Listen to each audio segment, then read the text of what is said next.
How to delete images you've generated with ChatGPT? Here's how.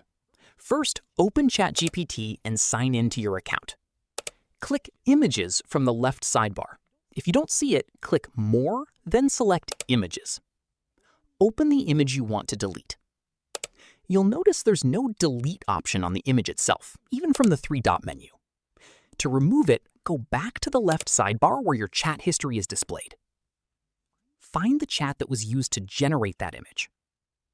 Click the three-dot menu next to that chat. Select Delete. Click Delete again to confirm the action.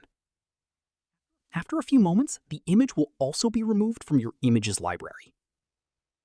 If it doesn't disappear immediately, simply refresh ChatGPT and the image will no longer be there. That's it. You've successfully deleted your ChatGPT-generated image. If this tutorial helped you, hit the like button, subscribe for more quick and easy ChatGPT tutorials, and I'll see you in the next one.